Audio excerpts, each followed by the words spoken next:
Film ini dibuka dengan narasi singkat tentang sejarah Kepulauan Hawaii di akhir abad ke-18. Saat itu, rakyat hidup makmur dalam kedamaian namun terpecah oleh 4 kerajaan besar yang disatukan oleh lautan. Oahu, Kauai, Maui, dan Hawaii masing-masing dikuasai kepala suku licik yang terus menyalakan api peperangan tanpa akhir. Sebuah ramalan kuno pun lahir menyebutkan bahwa bintang berjubah bulu akan menandai hadirnya seorang raja agung, sosok yang kelak menyatukan seluruh kerajaan dan mengakhiri zaman perang. Setelah generasi demi generasi berlalu, pertanda itu akhirnya muncul, dan disinilah kisah dimulai.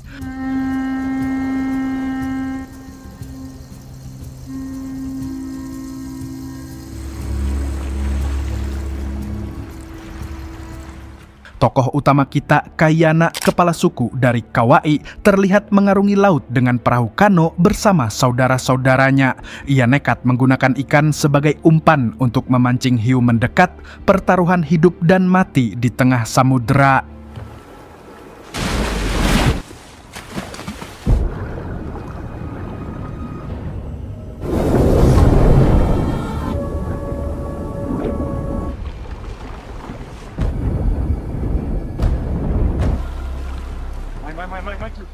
Di tepi pantai, seorang anak memperhatikan jubah bulu yang dikenakan Kayana, simbol lama dari kerajaan Maui. Namun, Kayana menolak disebut kepala suku, bahkan tak ingin lagi dikaitkan dengan kerajaan yang dulu ia tinggalkan. Ia hanya ingin hidup damai bersama istrinya Kupohi yang mulai menginginkan seorang anak, meski Kayana sendiri belum siap memikul tanggung jawab itu. Ia hidup bersama 2 adiknya, Namake dan Nahi, serta saudari iparnya Heke. Namun ketenangan itu tak berlangsung lama. Dari kejauhan tampak sebuah perahu kano mendekat kapal dari kerajaan Maui. Seketika suasana berubah tegang. Mereka bersiap takut jika kedatangan itu adalah tanda serangan.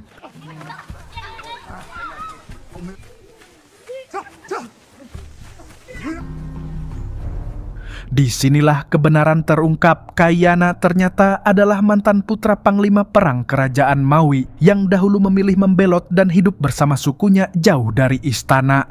Utusan itu datang membawa pesan dari Raja Kahekili. Kayana harus segera menemuinya, dan jika ia berani menolak, maka nyawanya akan menjadi taruhannya.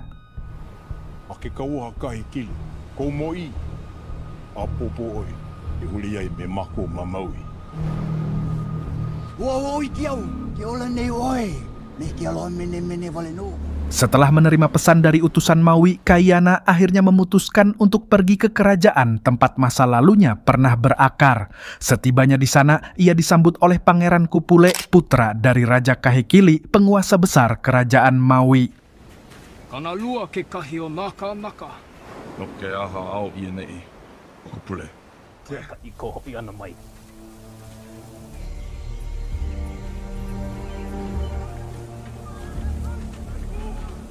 Istana megah itu masih sama seperti dulu, penuh disiplin dan aroma peperangan. Dari kejauhan, Kahekili tampak mengawasi pasukannya berlatih dengan tatapan tajam. Namun ketenangan itu pecah saat seorang prajurit bernama Noe dengan lancang melemparkan tombak ke arah Kayana.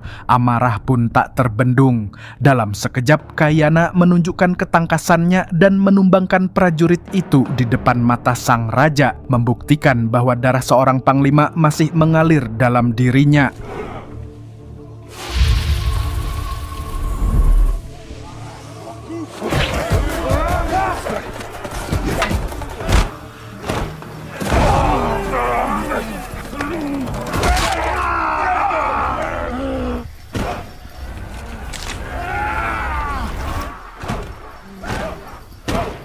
Setelah duel berakhir, Kayana berlutut memberi hormat. Kahekili menyambutnya dengan senyum penuh makna, mengingatkan bahwa ayah Kayana, sang panglima besar, telah berkali-kali menyelamatkan kerajaan Maui. Kali ini, ia ingin Kayana dan saudara-saudaranya kembali bergabung untuk menghadapi ancaman baru dari kerajaan Oahu. Namun, Kayana menolak. Ia sudah lelah dengan perang, lebih memilih hidup damai bersama rakyatnya. Pangeran Kupule kemudian mengungkap kabar yang membuat semua terdiam. Pasukan Oahu dikabarkan 2 kali lipat lebih besar dari pasukan Maui. Meski Namake, adik Kayana, tak mempercayainya karena Raja Muda Hahana dikenal setia kepada Kahekili. Sang raja menjelaskan bahwa imam besar Oahu telah meracuni pikiran sang raja muda, menjadikannya boneka pemberontak.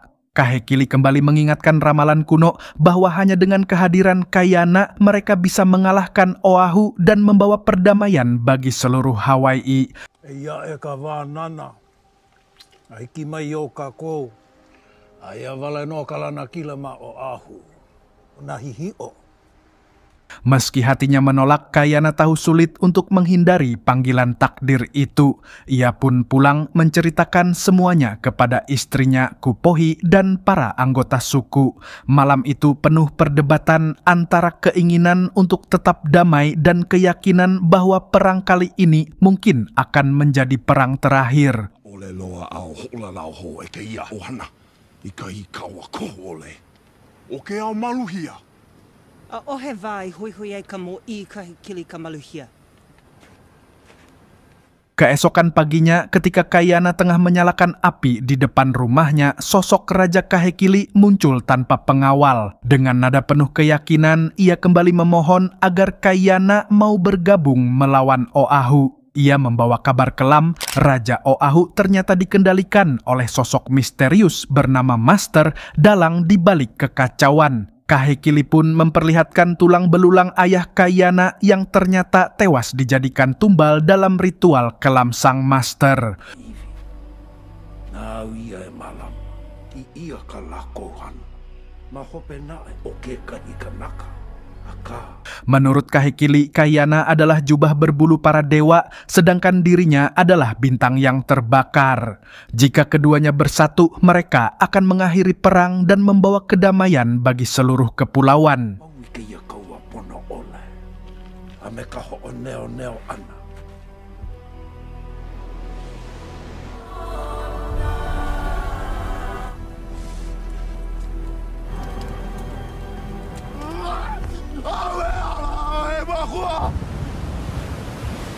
Hati Kayana dilanda kebimbangan, namun tak lama datang Taula, peramal kepercayaan Kahekili yang menegaskan bahwa Kayana adalah kunci bersatunya 4 kerajaan. Terdesak oleh keyakinan itu, akhirnya Kayana menerima tawaran tersebut menjadi sekutu Kahekili dan memimpin pasukan sebagai panglima perang utama.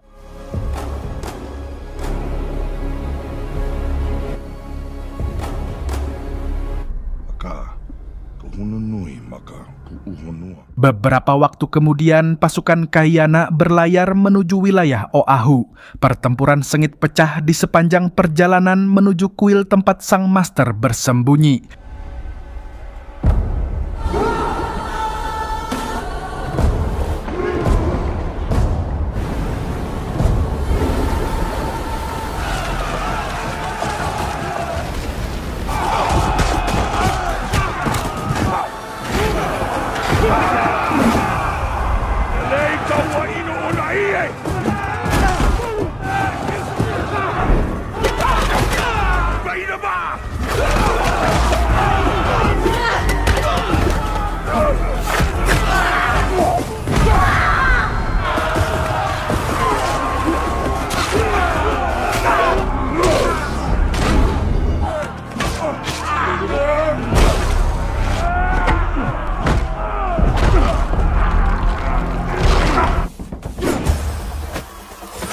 Sementara pasukannya bertarung habis-habisan, Kahekili bertindak di luar rencana, datang lebih awal dan tanpa izin Kayana, ia mengambil alih misi utama untuk menangkap sang Master. Dalam serangan yang dipimpin Kahekili, pasukan Maui berubah menjadi bayangan maut di malam hari. Ia memerintahkan prajuritnya membantai semua penjaga kuil tanpa ampun. Darah mengalir di antara batu-batu suci dan di bawah cahaya obor yang bergetar, Kahekili berhasil menangkap Raja Oahu, penguasa muda yang selama ini dikendalikan oleh sang master. Namun, bukan penebusan yang datang. Kahekili justru mengeksekusi Raja Oahu di tempat, menandai dimulainya kekuasaan barunya atas pulau itu. Keputusan itu membuat Kayana murka. Ia menegaskan bahwa musuh sejati mereka adalah master, bukan sang raja muda yang hanya menjadi korban kendali gelap.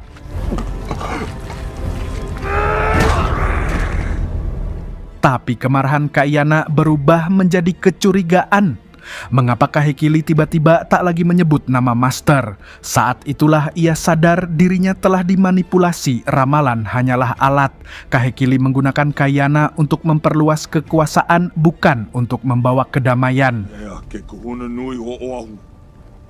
Na uia. Ole pili keia ya pili noia oe. Sementara itu, jauh di pantai Kaupo, di pulau terpencil kerajaan Maui, hidup seorang perempuan bernama Kaahumanu. Hari itu, ia melihat sebuah kano datang dari arah Hawaii. Ternyata yang datang adalah Moku, ayahnya bersama sang istri. Wajah mereka tegang membawa kabar bahwa Kahekili telah menyerang Oahu tanpa alasan. Mereka percaya Hawaii akan menjadi target berikutnya. Meski ibunya adalah saudari Kahekili, ia tahu darah keluarga tak akan menghalangi ambisi sang raja. Moku meminta putrinya menikahi kepala suku lokal agar bisa berlindung di sana. Namun Kaahumanu menolak keras. Ia tak mau menjadi alat politik siapapun. Ibunya pun berjanji akan membujuknya agar mau berlayar ke kepulauan Hawaii menyusul sang ayah sebelum bahaya datang.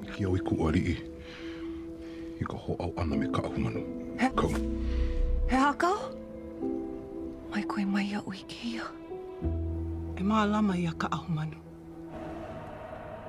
Kembali ke Oahu, darah belum sempat kering di tanah kuil. Pangeran Kupule mulai menentang ayahnya sendiri. Ia tahu kerajaan Oahu sebenarnya tak siap berperang.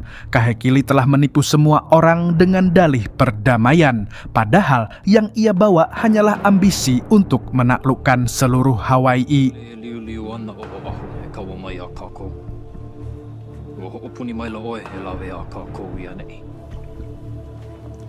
Di tengah kekacauan itu, Kayana dan saudara-saudaranya terjebak di istana yang kini dikuasai pasukan Kahekili. Dengan nekat, ia masuk ke ruang raja dan mematahkan pedang gading pemberian Kahekili, tanda bahwa ia tidak lagi tunduk pada sang penguasa.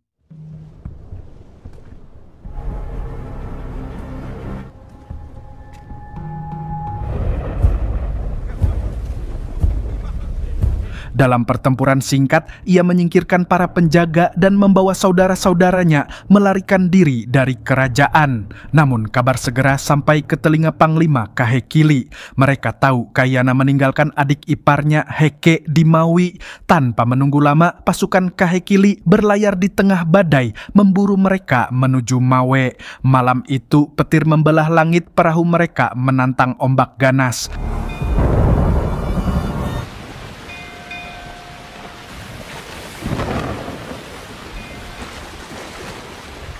Sesampainya di pantai, Kayana dan keluarganya mendapati Heke menghilang, diduga sedang mencari tanaman obat di hutan. Tiba-tiba suara langkah musuh terdengar di kegelapan. Kayana segera mengangkat ketapelnya, senjata sederhana yang menyimpan akurasi mematikan. Serangan pun pecah.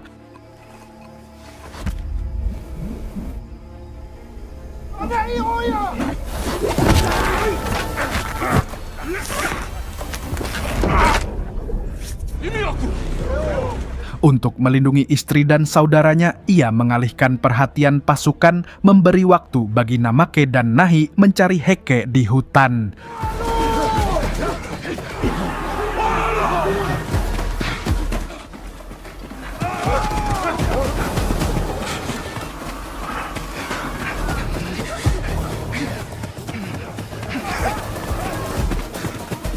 Pangeran Kupule memimpin langsung perburuan itu, namun ia memerintahkan pasukannya untuk menangkap Kayana hidup-hidup.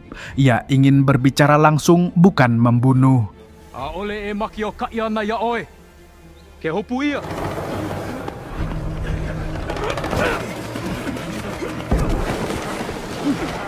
Di saat yang sama, badai reda dan di ufuk timur muncul kapal asing milik pedagang kulit putih yang berlabuh di pesisir Maui, tanpa tahu bahwa mereka baru saja memasuki tanah yang kini dipenuhi perang dan pengkhianatan.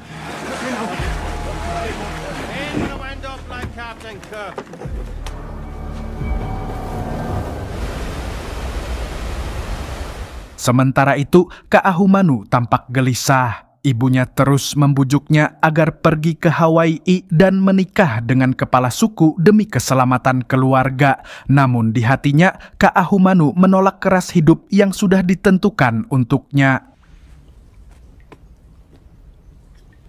I maha kau oe no ka wā e hiki mai ana. Na e oe me ke kaula. A ole au e ho au I ke ia la.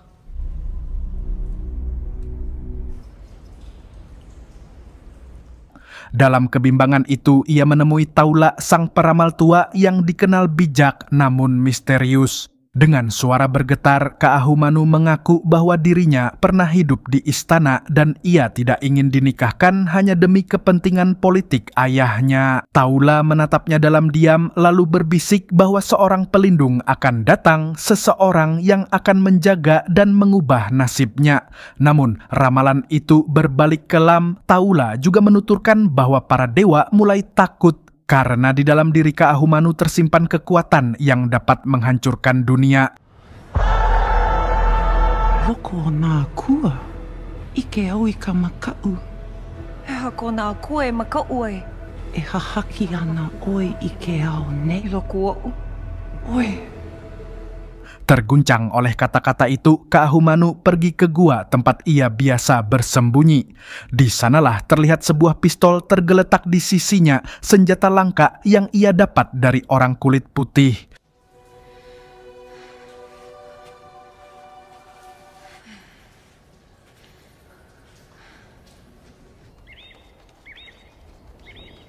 Sementara itu, Heke akhirnya ditemukan oleh Namake dan Nahi di tengah hutan ketika mencari obat-obatan.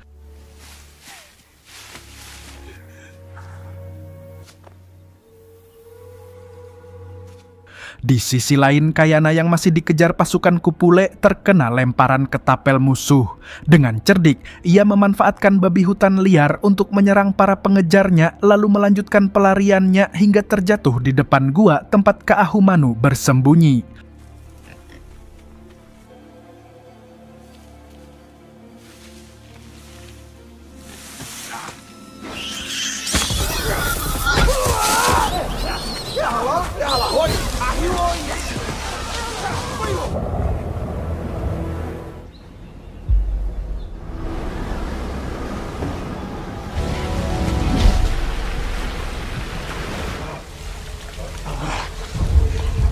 Tanpa ragu, Ka'ahumanu menolong dan menyembunyikan Kayana di tempat perlindungannya.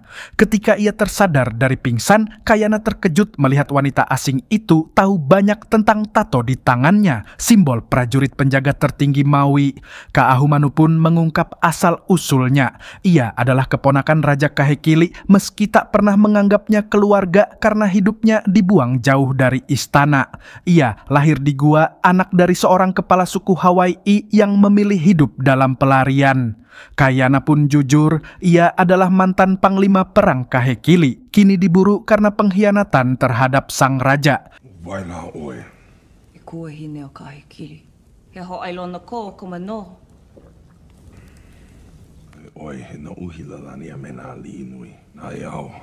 I ike moya oe. Ike aha. Pagi harinya, Kayana melihat pistol Ka'ahumanu dan memperingatkannya bahwa senjata semacam itu akan dianggap ancaman oleh semua kerajaan. Namun baginya, musuh sejati bukan orang kulit putih, melainkan Kahekili sendiri. Saat hendak pergi mencari keluarganya, Ka'ahumanu menawarkan bantuan. Bawa keluargamu ke Hawaii, kau akan aman di sana. Kayana pun terdiam sesaat lalu mengangguk dengan berat hati. Wau hiki aku ia la kou. Momoa o kou kai kili poe koa. E loa ana ko ka ohana palikana. Ma ke o puni o Hawaii me ia. Tak lama, kelompok pelaut Inggris yang sedang mengambil air dan makanan di hutan bertemu dengan pasukan Maui. Salah satu pistol mereka direbut, memicu ketegangan. Di tengah situasi itu, Kayana dan Kaahumanu berpapasan dengan para pelaut. Marley, salah satu dari mereka, melepaskan tembakan peringatan. Tapi Kayana tak membalas, ia justru menyelamatkan kapten kapal dari serangan anak buah Kupule.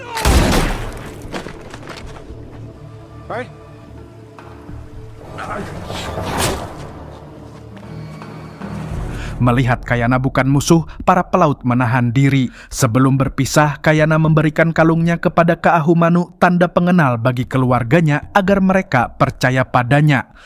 Ko ana ai ho palikana ia la kou. Ore hiki ke kan. Iki o ka iani.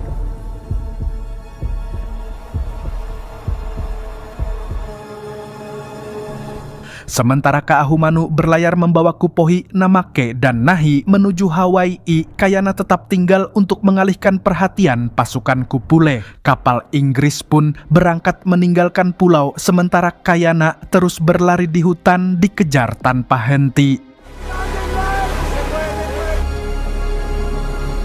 John yang tertinggal dari krunya, dan pertemuan itu akan membuka babak baru dalam perjuangannya.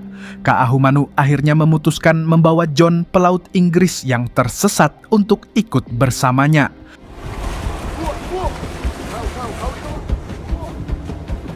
Di sisi lain, di tebing curam yang menghadap laut, Kayana terpojok dari kepungan pasukan Maui. Pertempuran sengit pun tak terhindarkan.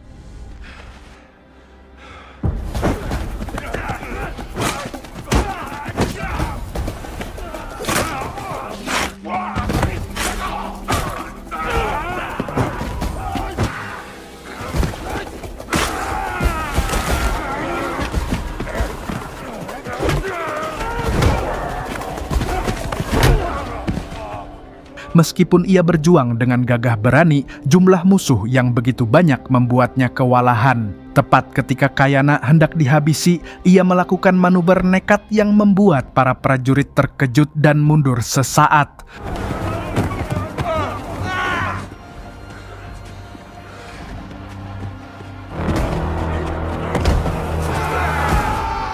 Namun, Kupule mengira Kayana telah tewas. Ia pun memerintahkan anak buahnya untuk mencari jasad sang panglima. Padahal Kayana masih hidup. Tubuhnya terombang-ambing di lautan hingga ditemukan oleh para pelaut Inggris yang segera membawanya ke atas kapal. Mereka menolongnya sebagai balas budi karena dulu Kayana telah menyelamatkan kapten mereka di hutan. Kapal pun berlayar menjauh dari perairan Maui, meninggalkan perang di belakangnya. Waktu berlalu cepat. Setahun kemudian, Kayana kini ikut berlayar bersama kapal dagang Inggris yang menjelajahi dunia hingga ke perairan Alaska.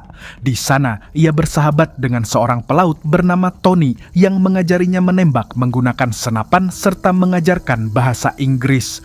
Kini, sang prajurit Hawaii itu bukan hanya ahli melempar tombak, tapi juga mahir dalam menembak tepat sasaran.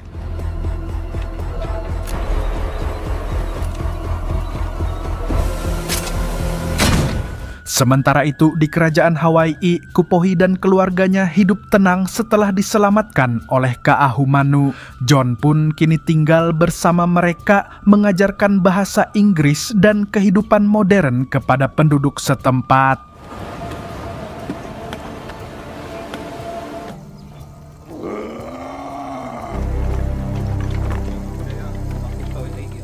Di sisi lain, di kerajaan Oahu yang telah dikuasai Kahekili, seorang mantan kepala suku mencoba membunuh sang raja bengis melalui hidangan istana.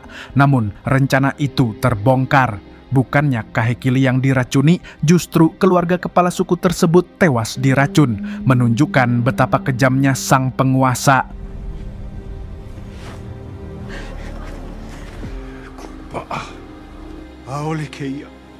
Ila au make no kekahi o lako. Eluku aku.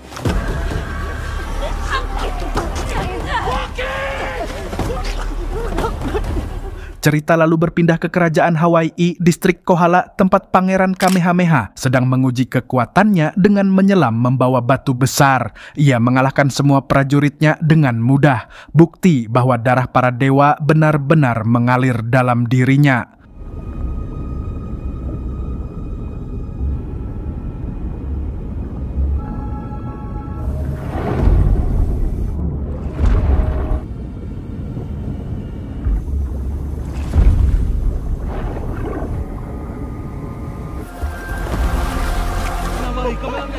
Setelahnya, Moku mengajaknya menemui raja tua yang kesehatannya kian memburuk. Dalam pertemuan itu, Pangeran Kewa memperingatkan bahwa Kahekili akan segera menyerang Hawaii. Mereka harus bersiap menghadapi perang. Meskipun Kewa adalah putra sang raja, terlihat jelas sang raja lebih menaruh harapan kepada Kamehameha. Namun, Kamehameha tetap rendah hati dan berkata bahwa ia tak mempermasalahkan siapapun yang akan naik tahta. Ketika ditanya apa rencananya bila perang benar-benar pecah, Kamehameha menjelaskan bahwa ia telah menyimpan persediaan makanan untuk menghadapi masa sulit. Ia belajar dari perang sebelumnya di mana banyak tentaranya tewas karena kelaparan dan wabah penyakit. E ho'onui wau I ka waihona ai. A pilikia nui awa nei. I ke kaua makamoku hi. Weo Hawaii, ikan neli. Raja tua itu mengangguk puas. Ia tahu Kamehameha adalah pemimpin sejati yang berpikir jauh ke depan. Malam itu, Moku memerintahkan putrinya bersiap untuk pernikahan, sesuatu yang membuat Kaahumanu tampak enggan, karena ia tahu hidupnya kini menjadi bagian dari rencana besar kerajaan. Mea mai ke kahuna nui. Lia mai. Wi mua. Di lautan jauh, hubungan antara Tony dan Marley di kapal Inggris memanas. Marley masih menaruh curiga terhadap Kayana meski Tony meyakinkan bahwa pria itu telah menyelamatkan nyawa mereka. Kapten lalu mengumumkan kapal akan berlabuh sementara di Zamboanga, Spanyol sebelum kembali ke Alaska.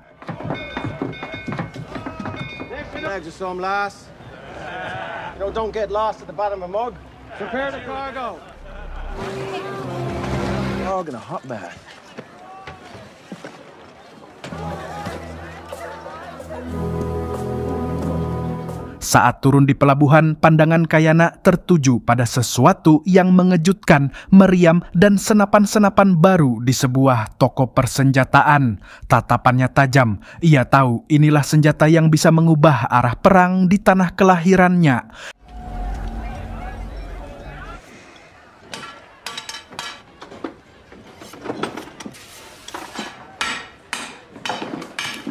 Kayana menunjukkan kantung uang peraknya dengan percaya diri, mengira cukup untuk membeli senjata api. Namun, si pemilik toko malah tertawa keras meremehkannya. Tak terima dipermalukan, Kayana memberi pelajaran pada pria itu tepat di depan banyak orang. Di tengah keributan itu muncul seorang wanita bernama Fai yang memperhatikan pakaian Kayana, mengenali asalnya dari kerajaan Mawe. Fai kemudian mendekati Kayana dan menawarkan bantuan untuk mendapatkan senjata asalkan Kayana mau membantunya juga. Mereka pun kembali menemui si pemilik toko. Kali ini Fai yang berbicara menunjukkan pisau dengan gagang kayu cendana milik Kayana. Ia menjelaskan bahwa di Zamboanga pedagang bisa menjualnya hingga 5 kali lipat harga biasa, bukan karena besinya, tapi karena kayu langkanya itu. It is so rare that a trader from Zamboanga can sell it for 5 times its value in both China and Europe. And our islands have mountains full of it. Akhirnya mereka mencapai kesepakatan barter kayu cendana dengan senjata api yang bisa dijual mahal ke Tiongkok dan Eropa. It was not always like before. Our waters would be full of foreigners. This was their home before the Spanish came. Sementara itu, Marley membujuk kaptennya untuk menguasai jalur pulau di sekitar Hawaii. Mereka yakin wilayah itu bisa menjadi sumber kekayaan besar dari Alaska hingga Kanton. Whoever takes these islands, from Alaska to Canton. Di sisi lain, Kaahumanu berbicara dengan ayahnya tentang rahasia yang ia simpan. Ia tak bisa memberikan keturunan bagi Kamehameha. Ayahnya terkejut tapi melarang Kaahumanu untuk mengatakannya pada sang raja. Amai ho'opua iki aku yaya I kau I haimai nei. Malam itu, upacara pernikahan digelar. Dengan hati yang berat, Kaahumanu dinikahkan dengan Kamehameha menjalankan takdir yang dipercayai akan membawa kedamaian bagi Hawaii.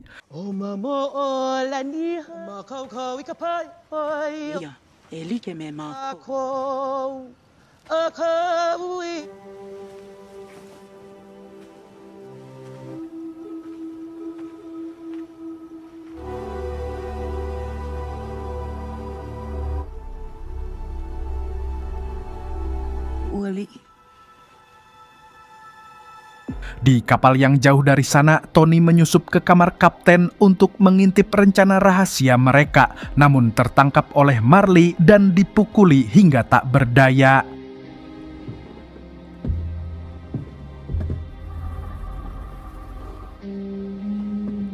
Just Captain asked me to see what he said.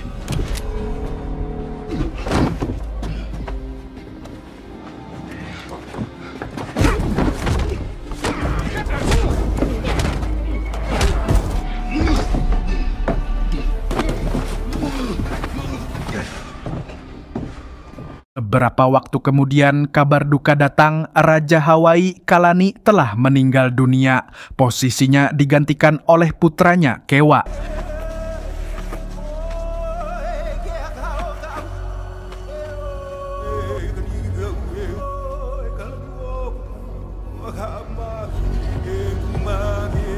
Di kerajaan Oahu, Raja Kahekili yang mendengar kabar itu langsung menyalakan ambisi lamanya, menyerang Hawaii dan menyatukan seluruh kepulauan. Namun niatnya bukan untuk menyatukan bangsa, melainkan untuk memusnahkan semua garis keturunan bangsawan lain, agar hanya keturunannya yang berkuasa.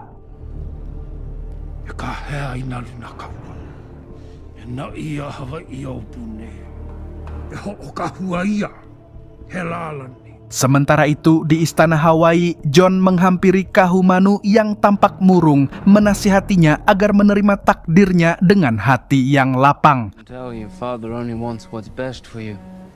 Admit to your husband, for the husband is the head of the wife, as God is the head of the church.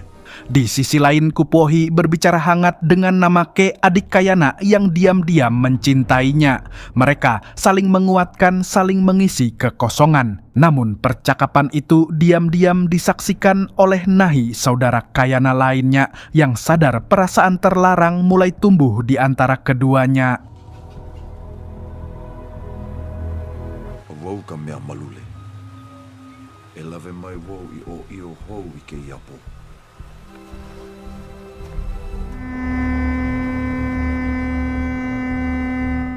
Kerajaan Hawaii kini menobatkan Kewa sebagai raja baru, sementara bayang-bayang perang dan ambisi mulai menebal di langit kepulauan. Kamehameha akhirnya ditunjuk sebagai panglima perang sesuai wasiat terakhir Raja Kalani.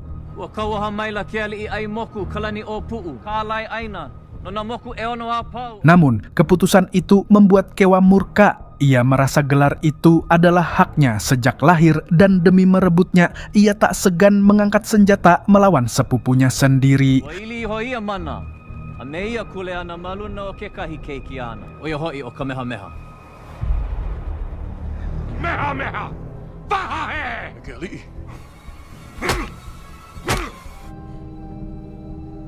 Di sisi lain, Moku menyampaikan kabar mengkhawatirkan kepada Kaahumanu. Perang saudara antara Kewa dan Kamehameha tak bisa dihindari. Ia pun memerintahkan putrinya agar tidak ikut campur. Tapi Kaahumanu tak tega berdiam diri. Sebagai istri, ia ingin mendukung Kamehameha dalam menghadapi badai ini. Ia meyakinkan sang suami bahwa keputusan yang tepat akan menyelamatkan kerajaan dari kehancuran. Oleh ke make.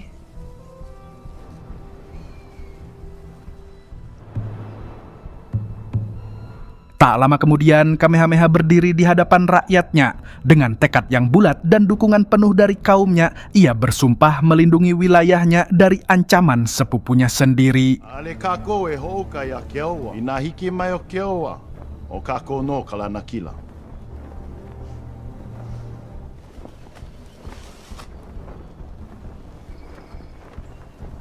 Sementara itu di Zamboanga, Fai memberi kabar bahwa senapan pesanan Kayana akan segera dikirim ke kapal Mirs, kapal yang dulu ia tumpangi. Namun sebelum berangkat, Fai menugaskannya untuk meyakinkan para kepala suku agar mengizinkan penebangan kayu cendana. Dalam perjalanan, Kayana justru menemukan seorang pedagang kulit putih yang menjual manusia sebagai budak.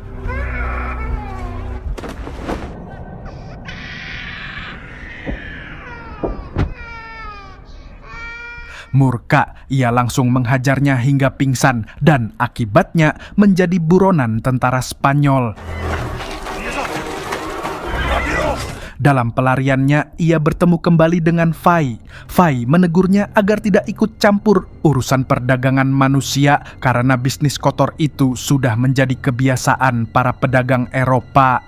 Ia memaksa Kayana kembali ke kapal Mirs sebelum kapal berlayar. Tapi Kayana menolak pergi tanpa Tony.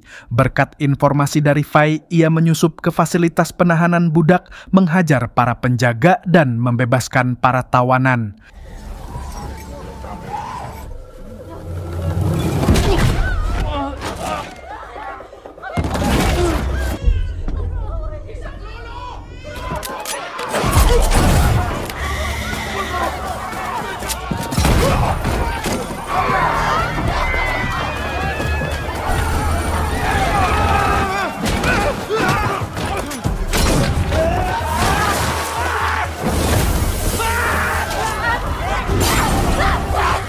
Di tengah kekacauan, ia akhirnya menemukan Tony yang dipenjara dalam keadaan lemah, korban balas dendam Marley karena membocorkan rahasianya. Kayana menolongnya keluar dan mereka berhasil naik kembali ke kapal tepat sebelum pelayaran dimulai. You are headed home, Kayana, to your family.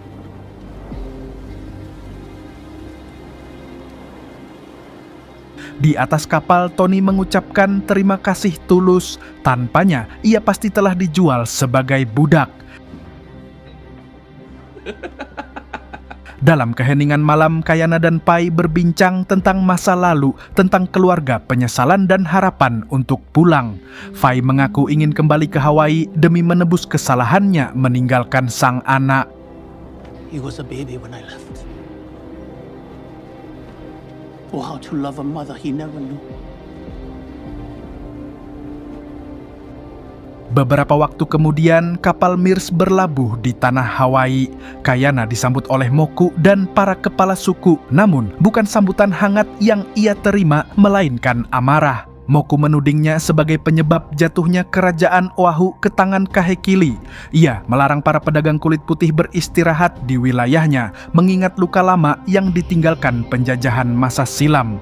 Ako makuali'i, na kamehameha e ho'oholoi na e noho pumai laka makainya. A ole na e ai ia kailike a mau kanei, maka moku e nonohoi. Setelah sekian lama berpisah, Kayana akhirnya kembali memeluk keluarganya.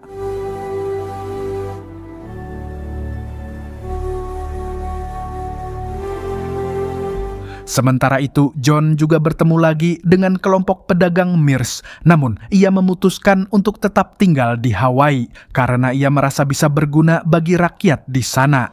You must have missed the touches at home. I believe I'll be more used to all of us ashore. As you like, Captain. Sesampainya di distrik yang dipimpin Kamehameha, Kayana segera mendapatkan banyak kabar dari Nahi dan Namake. Ia baru tahu bahwa para anggota Dewan Kerajaan kini berkomunikasi dalam bahasa Inggris agar strategi mereka tak disadap musuh. Dari keduanya pula, Kayana mengetahui konflik yang selama ini mengoyak kerajaan, pertentangan antara Kamehameha dan Kewa yang belum juga mereda sejak penunjukan Panglima Perang. Namake meyakinkan bahwa Kamehameha adalah orang baik. Ia pernah menolong keluarga Kayana saat mereka terancam. Karena itulah keluarga Kayana memilih berpihak pada Kamehameha.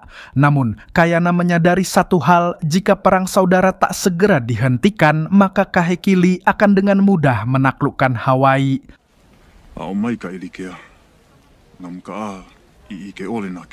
Then speak them.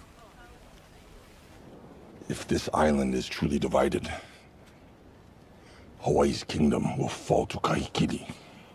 Saat hendak bertemu Kamehameha, Kayana dihalangi oleh Moku dan para anggota dewan. Ia lalu menegaskan niatnya datang bukan untuk menantang, melainkan untuk membantu. Kaahumanu yang turut hadir membela Kayana meyakinkan dewan bahwa kekuatan dan pengalamannya akan jadi aset besar bagi kerajaan. A man who fought for him would know best how to defeat him. I can help you unite this kingdom. Tapi Moku tetap ragu. Dalam pandangannya, Kamehameha sendiri sudah cukup kuat, bahkan disebut sebagai sosok raja besar yang diramalkan para leluhur. We need nothing from you. Kamehameha is the fulfillment of prophecy.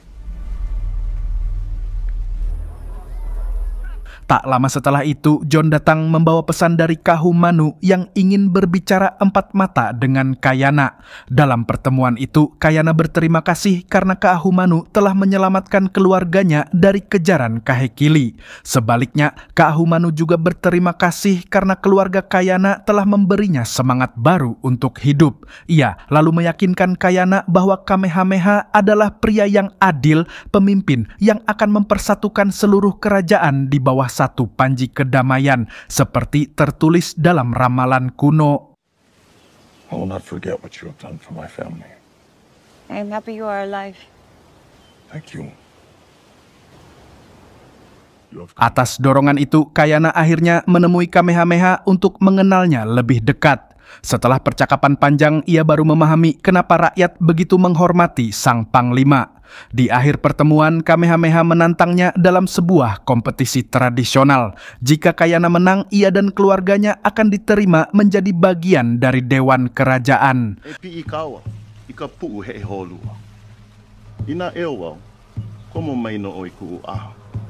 Keesokan harinya, di arena yang curam di lereng gunung, para peserta bersiap menuruni jalur licin dengan papan luncur khas Hawaii.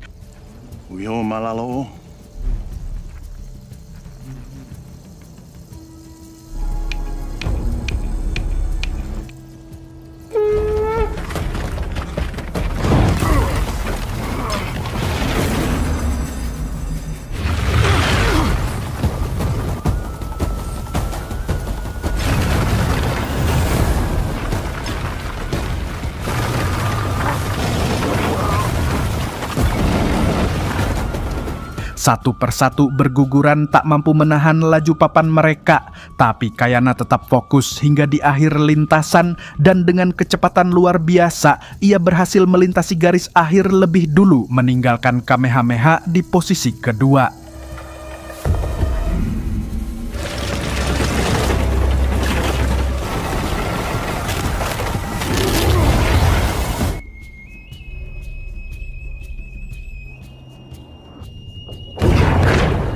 Sesuai kesepakatan, Kayana resmi diterima sebagai anggota Dewan Kerajaan.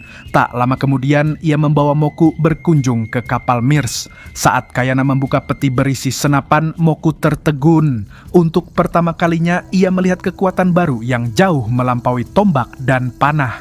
Kekuatan yang bisa mengubah arah peperangan, dan mungkin juga nasib seluruh kepulauan Hawaii. Menjelang malam, suasana kerajaan Hawaii berubah mencekam. Di bawah langit gelap yang hanya diterangi cahaya obor, pasukan Kewa melancarkan serangan gerilya.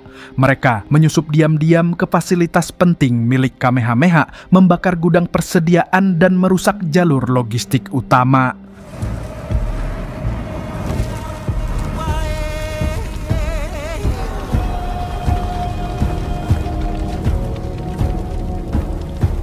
Keesokan paginya, kabar kehancuran itu sampai ke telinga Kamehameha. Dari laporan para penjaga, jelas bahwa Kewalah dalang di balik penyerangan ini. Kayana yang mendengar hal itu pun geram. Baginya, tindakan Kewa adalah pernyataan perang terbuka terhadap Kamehameha.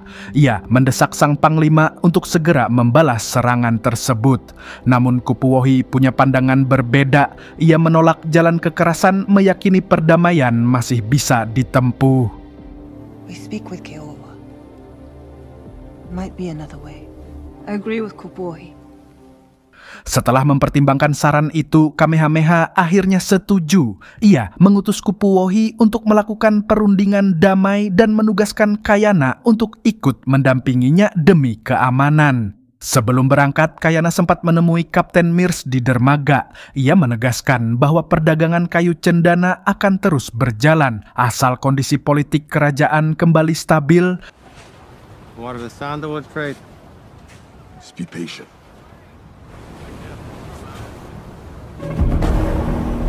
Malam itu, Kayana juga bertemu dengan Kaahumanu. Ia mengaku menentang keputusan perdamaian itu. Menurutnya, Kewa bukanlah orang yang bisa diajak berunding. Dia hanya menghormati kekuatan, ujar Kayana tegas.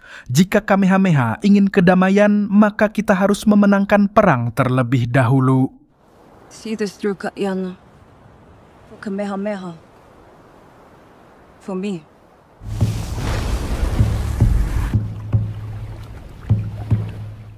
Beberapa hari kemudian, Kayana dan Kupuohi tiba di wilayah kekuasaan Kewa. Pertemuan berlangsung di aula besar yang dijaga ketat para prajurit. Di awal pertemuan, suasana tampak tenang. Kewa mendengarkan penawaran perdamaian yang dibawa Kupuohi. Namun tiba-tiba ia mengajukan syarat yang mengejutkan. Kamehameha harus menyerahkan gelar panglima perangnya kepadaku. Hanya dengan itu perdamaian bisa tercapai. Kayana yang mendengar itu langsung naik pitam. Ia menodongkan senapan ke arah Kewa, berharap ancaman itu akan membuat sang pangeran tunduk. Namun justru sebaliknya, Kewa semakin tersulut amarah. Ia menganggap tindakan itu penghinaan dan bersumpah akan menyerang Kamehameha. Ia Kamehameha. Ete ia nau I ta'upunoi. Kayana dan Kupuohi pun terpaksa mundur. Dalam perjalanan pulang, Kayana diliputi rasa marah dan kecewa, terlebih setelah Kewa menghina mendiang ayahnya di hadapan para prajurit. Sementara itu, Kewa berkonsultasi dengan penasihatnya. Sang penasihat memperingatkan bahwa ia tidak akan mampu mengalahkan Kamehameha, terutama karena pihak lawan kini memiliki senjata api dari Kayana. Untuk menyeimbangkan kekuatan, sang penasihat menyarankan agar Kewa bersekutu dengan Raja Kahekili, penguasa ambisius dari Oahu yang memang telah lama mengincar Hawaii.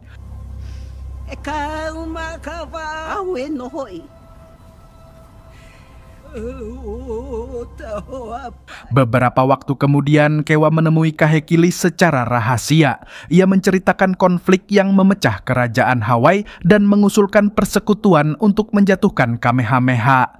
Kahekili pun menyambut tawaran itu. Ia memerintahkan tangan kanannya, prajurit brutal bernama Opunui, untuk membantu Kewa menyiapkan serangan besar-besaran.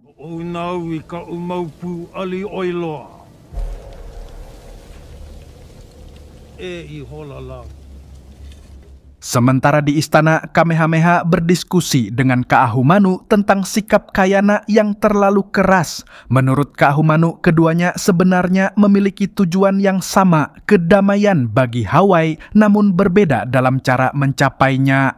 Kamehameha percaya pada kebijaksanaan, katanya lembut, sedangkan Kayana hanya percaya pada kekuatan. Ia pun menegaskan bahwa kerajaan membutuhkan keduanya, akal dan keberanian, agar Hawaii bisa bertahan.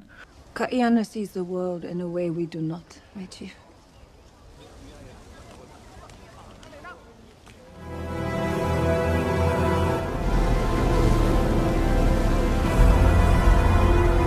Di saat yang sama, dari kejauhan sebuah kapal besar dengan bendera asing mulai mendekati pantai kerajaan. Di Geladak, Kapten Simon berdiri bersama Marley, mantan kru Mears yang kini berkhianat. Mereka datang bukan untuk berdagang, melainkan untuk mengeruk kekayaan alam Hawaii.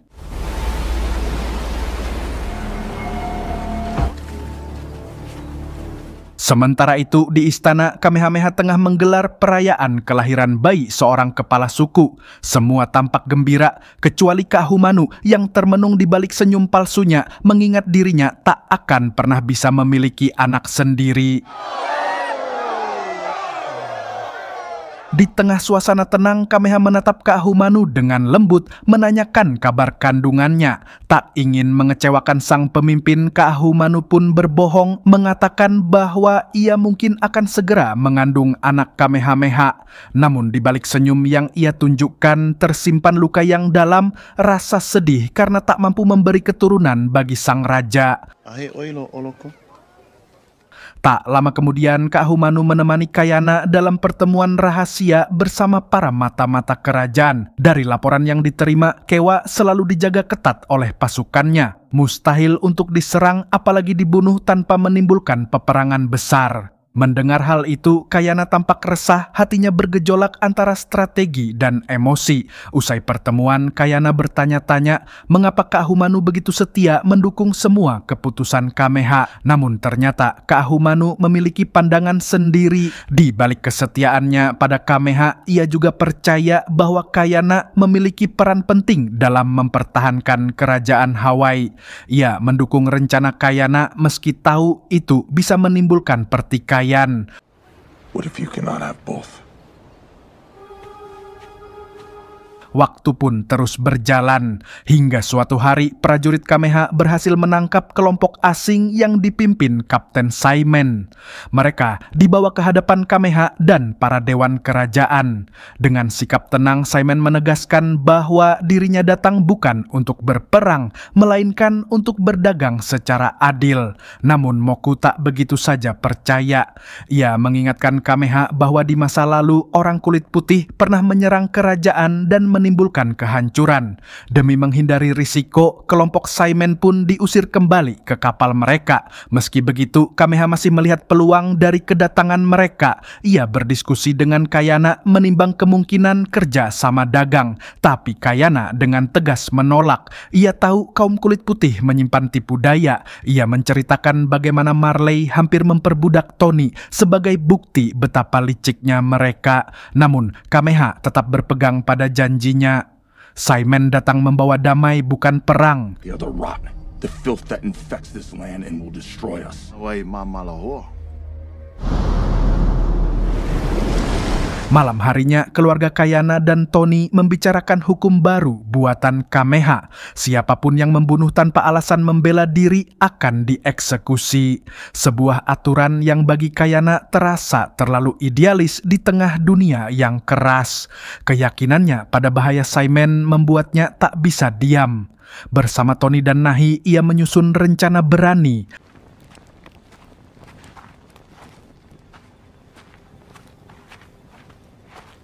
Malam itu, mereka menyusup ke kapal Simon, menyelinap di antara kegelapan laut dan suara ombak.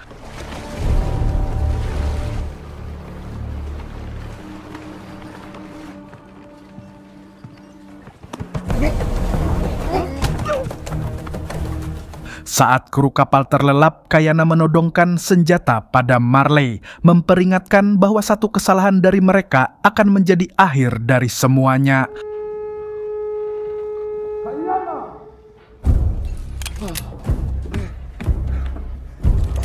What is the meaning of this? Ketika para kru terbangun, Kameha tiba-tiba muncul di lokasi, seolah sudah mengetahui rencana Kayana sejak awal.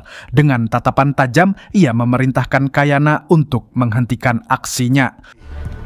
Kayana, o papamu au yai? Ole maluna oo. Guns down. Saimen demi menjaga hubungan damai memilih tidak memperpanjang masalah, tapi bagi Kameha, tindakan Kayana sudah hampir melewati batas hukum. Di akhir pertemuan, suasana ruang dewan terasa tegang. Kameha dengan suara tenang mengungkapkan rencananya ia akan mengusir kelompok Saimen secara halus tanpa pertumpahan darah demi menjaga nama baik dan keseimbangan kerajaan Hawaii. Namun, bagi Kayana keputusan itu bukanlah tanda kebijaksanaan, melainkan kelemahan. Ia merasa kerajaan akan terlihat rapuh di mata musuh. E ho'ona wau ia olohane I ke kapena. A ho'ona pū I ko'u make-make. Me ka ai, e nae. It will not matter. They see us as weak. Amarah Kayana meledak. Ia menuding Namake telah melaporkan keberadaannya di kapal Saimen hingga Kameha bisa mengetahui segalanya.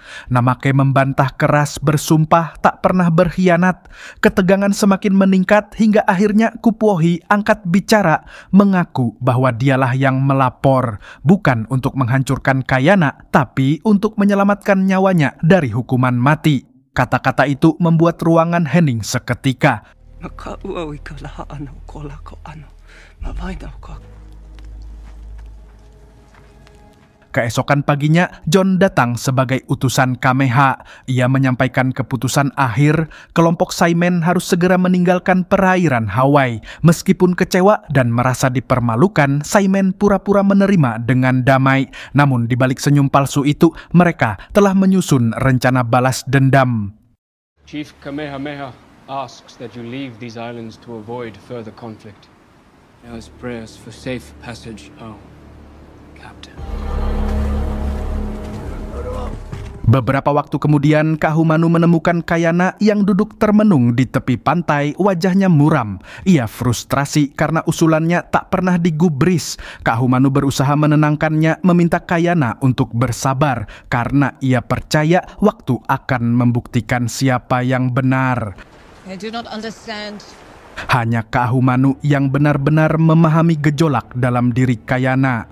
Tak lama setelah itu, mereka menyaksikan dari kejauhan kapal Saimen berlayar menuju wilayah lain di Kepulauan Hawaii.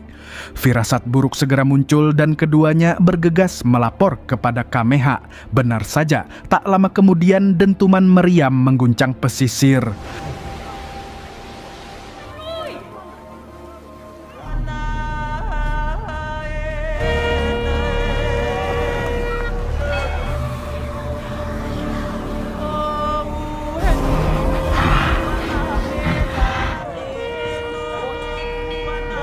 Ulu-ulu na ko! Holo na ba? Kami na ihe!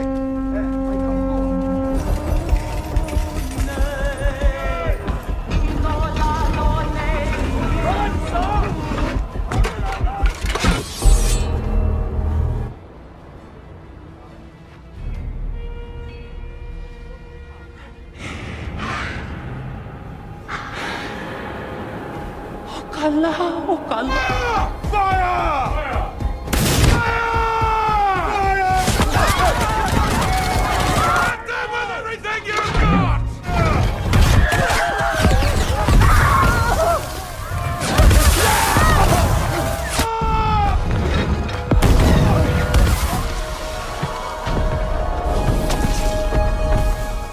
Bola api menghantam desa nelayan, membakar rumah-rumah dan menewaskan puluhan warga tak berdosa, termasuk Fai, sahabat dekat Kayana.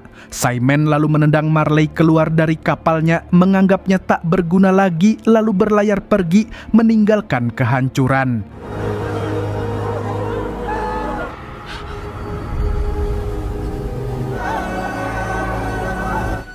That's enough.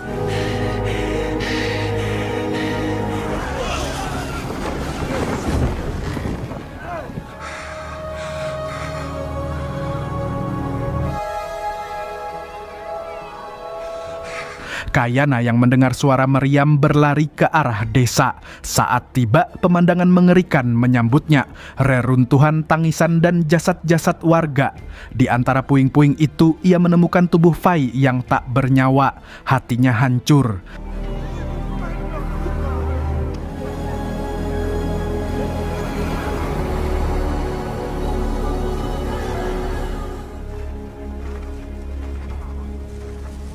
Dalam laporan kepada Dewan, Kayana menyebut 248 jiwa tewas, puluhan lainnya luka berat. Dalam amarah yang membara, Kayana berdebat sengit dengan Moku. Ia menyalahkan Kameha, mengatakan bahwa perdamaian buta yang dijunjung sang pemimpin justru menimbulkan bencana. Menurutnya, serangan Saimen tidak akan pernah terjadi jika Kameha memilih bersikap tegas sejak awal. You are to lead our people. They will die just like the rest with everything we have. Sementara itu, di tempat lain Kameha termenung dalam kegelisahan bersama Kaahumanu. Ia mulai ragu bertanya pada dirinya sendiri, apakah keputusan lembutnya adalah kesalahan? Mungkin jika ia mendengarkan Kayana, tragedi itu bisa dicegah. Di sisi lain, Kayana yang kehilangan arah memutuskan membawa keluarganya kembali ke kerajaan Kauai. Ia merasa Kameha tak lagi mempercayainya. We cannot stay here. Namun sebelum keberangkatan itu, badai baru mulai terbentuk. Pasukan Kewa di bawah komando Opunui menebangi hutan keramat milik Kameha.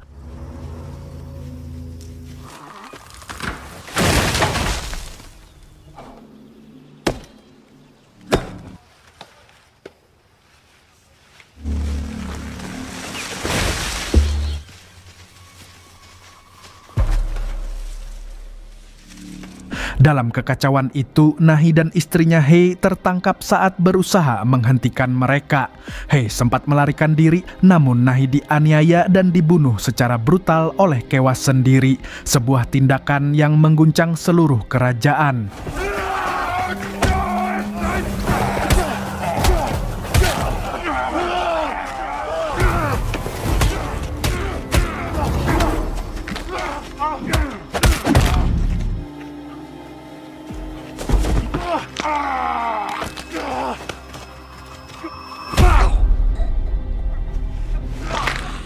Heke yang berhasil lolos akhirnya membawa kabar duka itu pada Kayana. Dengan mata yang basah, Kayana menemukan jasad Nahi dan melakukan ritual penghormatan terakhir, mengambil tulang belulang saudaranya dan meletakkannya di tebing suci, diiringi doa dan janji.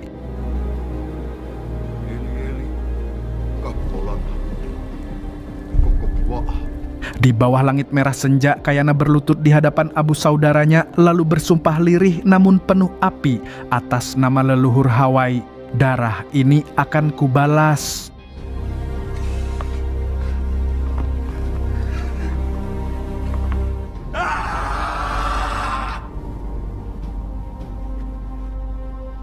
Sementara itu, jauh di tempat lain, Kahekili mulai kehilangan kendali atas dirinya. Ia merasa kekuatan spiritualnya menghilang, pertanda bahwa badai besar akan segera mengguncang seluruh tanah Hawaii.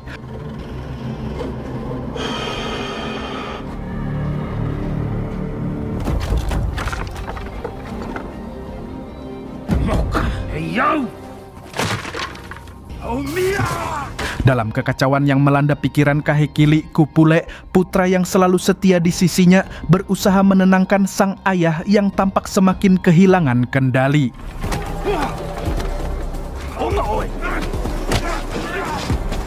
Namun di tengah amukan dan halusinasi tentang roh leluhur yang menghantui pikirannya, Kahekili tanpa sengaja menikam Kupule.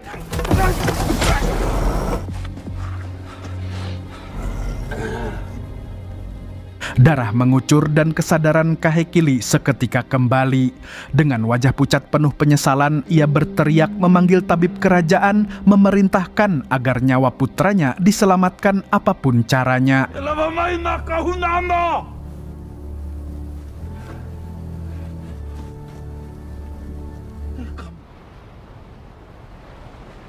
Keesokan harinya, kabar kelam datang dari pihak lain. Moku melapor kepada Kamehameha tentang kematian Nahi, saudara Kayana, yang dibunuh secara keji oleh Kewa. Ia juga membawa berita baru, Kewa kini telah bersekutu dengan Kahekili. Mendengar hal itu, hati Kameha membara. Ia tak lagi punya alasan untuk menahan diri. Perang harus dimulai. Ike no pahawa nei. Ike ko mali o ke nawahi wa nana. Di sisi lain, keluarga Kayana telah menyiapkan misi rahasia membunuh Kewa demi membalas dendam. Namun, rencana itu diketahui oleh Ka'ahumanu yang dengan penuh ketakutan memohon agar Kayana membatalkannya. Ia tahu tindakan gegabah itu hanya akan mengorbankan keluarga Kayana sendiri. Go to avenge Nahi. There are many ways to avenge Nahi. Do not die for Nahi. Live for him. Sementara itu, Kupuohi berbicara empat mata dengan Kameha. Ia memperingatkan bahwa Kewa kini terlalu kuat, terlebih setelah bersekutu dengan Kahekili. Tapi ia juga memberikan harapan situasi bisa berbalik jika Kameha mau bersatu dengan Kayana dan memanfaatkan kekuatan senjata api. You need Kayana's red mouth weapons. Followed prophecy his entire life. It has led him.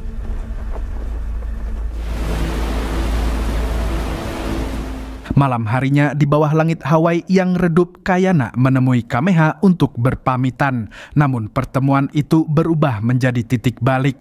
Setelah merenungi semua yang terjadi, Kameha akhirnya membuka hatinya mengajak Kayana bekerja sama demi menyelamatkan kerajaan. Dan untuk pertama kalinya Kayana menerima. Mereka kini berdiri di sisi yang sama. Napu. Waha ula-ula. Keesokan paginya, Kayana mengajari Kameha cara menembak mengenalkan kekuatan api dan besi yang selama ini ditakuti para prajurit. Dari kejauhan, Ka'ahumanu dan Kupuohi menyaksikan mereka berdua, dua pemimpin yang dulu saling bertentangan, kini bahu-membahu demi tanah kelahiran mereka.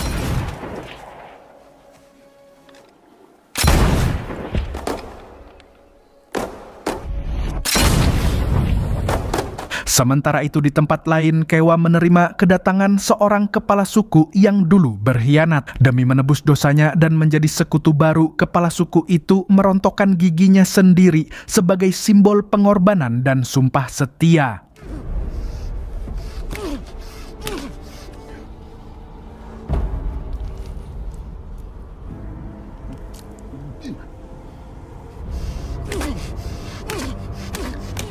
Hari berikutnya, Kameha menggelar rapat besar kerajaan. Di hadapan para dewan dan kepala suku, ia mengumumkan keputusan penting. Kayana diangkat menjadi panglima perang, pemimpin pasukan utama Hawaii. Namun jabatan itu lebih dari sekadar simbol. Kini terungkap bahwa yang sebenarnya diperebutkan oleh Kewa bukanlah posisi panglima itu, melainkan dewa perang, lambang spiritual kekuatan Hawaii yang kini menjadi pelindung Kameha. Nei plau.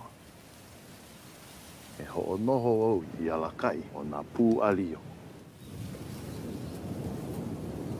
Dalam rapat yang sama, Ka'ahumanu juga diangkat menjadi anggota Dewan Penasehat Kerajaan. Paia mu aku no o Ka'ahumanu I ku'uaha kuhina. And fire! Good. All right. Usai rapat, Kayana berbincang dengan Tony mengucapkan terima kasih karena telah melatih pasukan Hawaii menggunakan senjata api. Tony kini dianggap sebagai warga kehormatan kerajaan. I want you to know that no matter what happens to me, Tak lama setelah itu, Namake menemui Kayana. Dengan wajah menunduk penuh rasa bersalah, ia mengakui perselingkuhannya dengan Kupuohi. Ia menjelaskan semuanya dengan jujur bahwa hubungan itu terjadi karena ia percaya Kayana telah mati. Mendengar pengakuan itu, Kayana terdiam lama namun akhirnya memaafkan. Karena sekarang bukan saatnya untuk berpecah. Mereka harus bersatu menghadapi perang besar yang sudah di depan mata. I betrayed you, Kayama.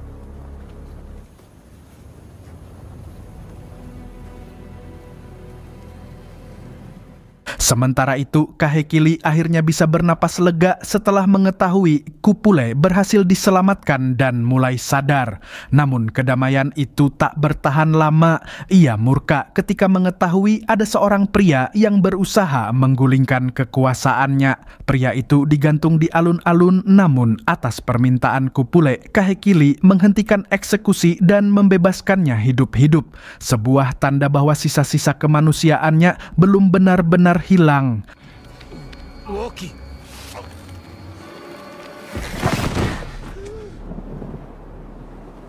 Malam pun tiba. Di bawah cahaya api unggun, Kak Humanu mencoba menenangkan Kayana yang gelisah memikirkan peperangan. Ia mengingatkan bahwa meski pasukan mereka kalah jumlah, mereka memiliki keunggulan senjata api, kekuatan yang bisa menyeimbangkan segalanya.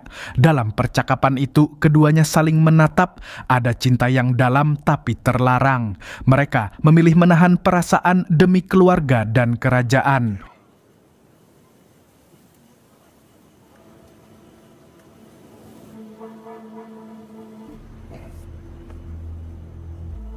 And you with your family.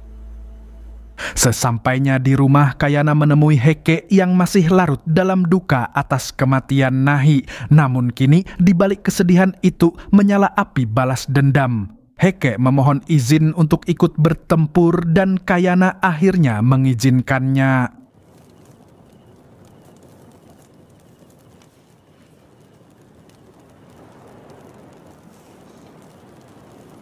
I want to fight.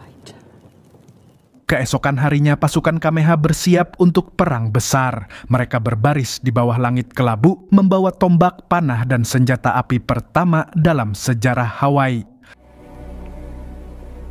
Olohe mai e kahono. Ya.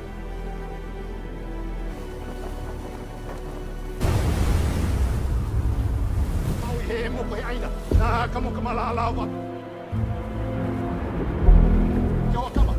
Keo ka nai muya. Na kamu kamalala. Hey ya mai loko mai ka po. Bukan mai kamu kaina kala. Di kejauhan, pasukan Kewa sudah menunggu di kaki gunung berapi, wilayah kekuasaannya. Pertempuran pun dimulai. Dentuman senjata api menggema di udara membuat musuh panik. Ledakan pertama menjadi isyarat era baru peperangan Hawaii dimulai.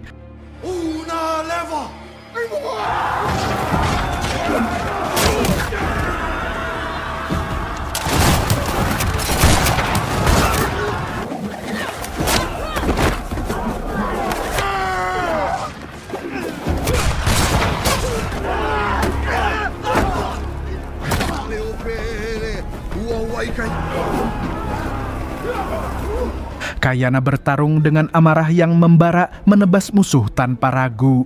Di sisi lain, Kameha ikut turun ke medan laga membuktikan dirinya bukan hanya pemimpin tapi juga prajurit sejati.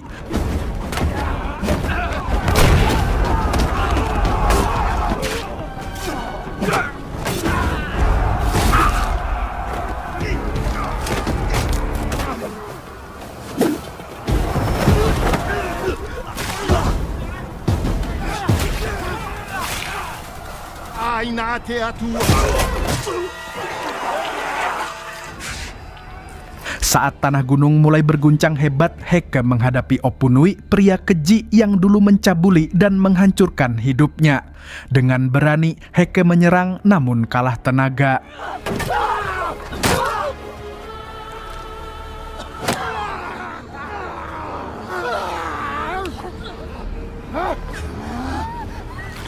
Tepat ketika Opunui hendak menghabisinya, Kak Humanu muncul dan menembak kaki Opunui. Tembakan itu mengguncang suasana, memberi Heke kesempatan bangkit, menggenggam senjata, dan melanjutkan pertarungannya dengan penuh dendam dan keberanian.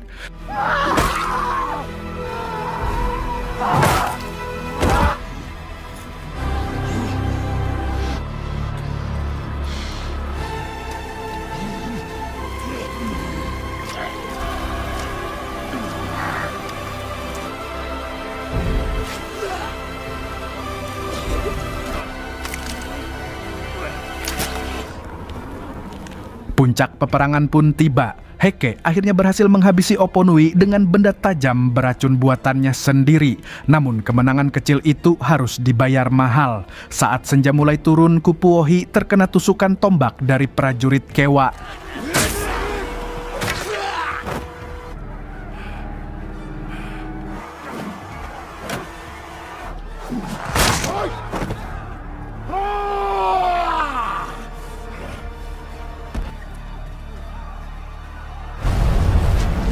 Tak lama kemudian tanah gunung berapi mulai runtuh menelan sebagian besar pasukan Kewa ke dalam lahar menyala.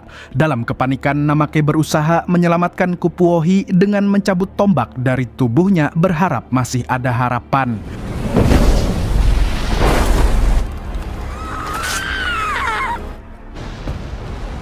Di sisi lain, Kewa dan Kayana akhirnya berhadapan langsung di medan lava. Kayana menodongkan senjata siap mengakhiri segalanya. Namun tiba-tiba semburan magma meledak dari perut bumi menghantam mereka berdua hingga terpental keras. Begitu asap mulai mereda, Kewa tampak tak bernyawa. Kak Humanu yang panik segera berlari menghampiri Kayana dan lega mendapati pria itu masih hidup.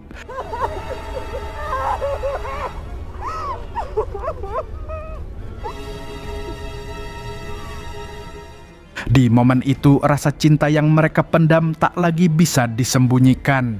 Tapi kebersamaan singkat itu disaksikan oleh Moku. Walau hatinya hancur, ia memilih diam dan pergi menelan kecewa dalam kesunyian. Tak lama kemudian, pasukan Kameha merayakan kemenangan besar atas pasukan Kewa.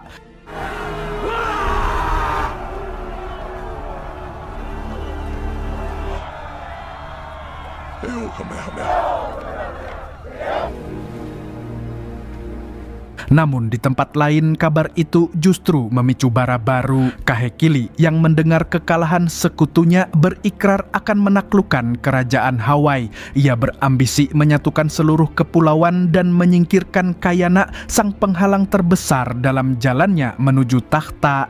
Dan begitulah akhir dari Chief of War Season 1 dari episode pertama hingga ke-9. Untuk Season 2 belum dirilis. Jika nanti hadir, kisahnya akan kembali kita lanjutkan.